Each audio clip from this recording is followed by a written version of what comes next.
Well, Musk is in a league of his own in the way he does it. First of all, Steve Jobs had to run Pixar and Apple for a while. But Musk, every couple of hours, is switching his mindset from how to implant the Neuralink chip and what will the robot that implants it in the brain look like and how fast can we make it move, and then the heat shield on the Raptor, or switching to human imitation, machine learning, full self-drive.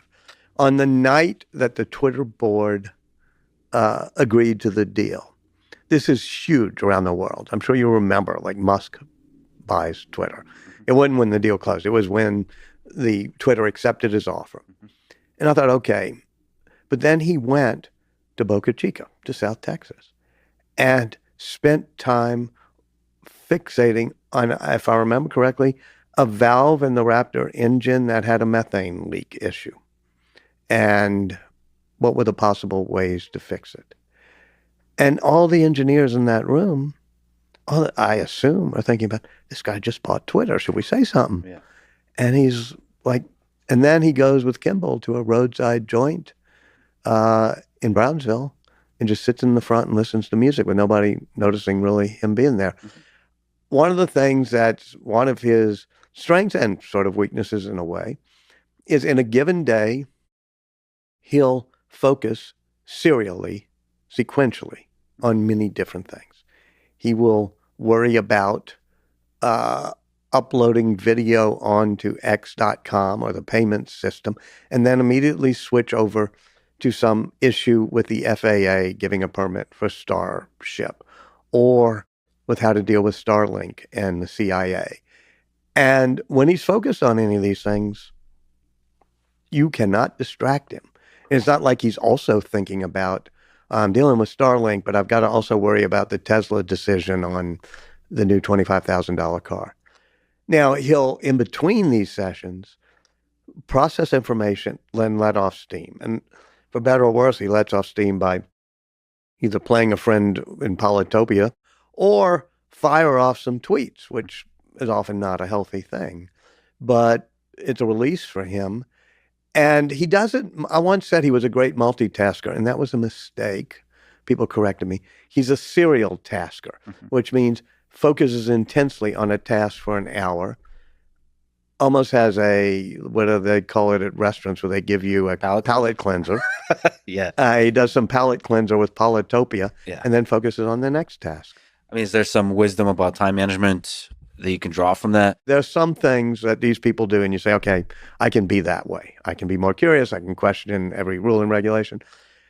I just don't think anybody should try to emulate Musk's time management style, because it takes a certain set of teams who know how to deal with everything else other than the thing he's focusing on, and a certain mind that can shift, just like his moods can shift.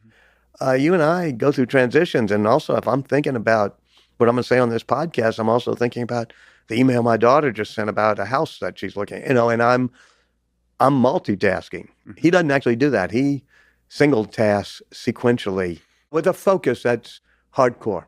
I don't know. I think there's wisdom to draw from that. To like, first of all, Ben Franklin makes me feel that way. That there's a lot of hours in the day. Mm-hmm. There's a lot of minutes in the day. Like, there's no excuse not to get a lot done. And it requires just an extreme focus. Focus and like an urgency. I think the fierce urgency that drives him is important. And it's sometimes ginned up. Like I say, the fierce urgency of getting to Mars. Mm-hmm. And on a Friday night at the launch pad in Boca Chica at 10 p.m., there are only a few people working because it's a Friday night. They're not supposed to launch for another 8 months. And he orders a surge. He says, I want 200 people here by tomorrow working on this pad. We have to have a fierce sense of urgency or we will never get to Mars. That sense of urgency, is also a vibrancy that's like really taking on life fully. I mean, to me, the lesson is like, even the mundane can be full of this just richness, and like you just have to really take it in intensely. So like the switching enables that kind of intensity because most of us can't hold that intensity in any one task for a prolonged period of time. Maybe that's also a lesson. Right. And I guess it goes back to also know who you are, meaning Know who you are. there are people who can focus intensely and there are people who can see patterns across many things. Look, Leonardo da Vinci, he was not all that focused. He was easily distracted. Procrastinator. It's why he has more unfinished paintings than finished paintings in his canon. Yeah. But his ability to see patterns across nature and to, in some ways, process, procrastinate, be distracted, that helped him some. But Musk is not that way. And every few months there's a new surge. You don't know where it'll be, but you'll be on solar roofs, and all of a sudden we'll have a surge, and there has to be, 100 solar roofs built, or this has to be done by tomorrow, or make a Starship dome by dawn and surge and do it. And there are people who are built that way. It is inspiring, but also let's appreciate, that there are people who can be really good, but also can savor the success, savor the moment, savor the quiet sometimes. Musk's big failing is he can't savor the moment or success.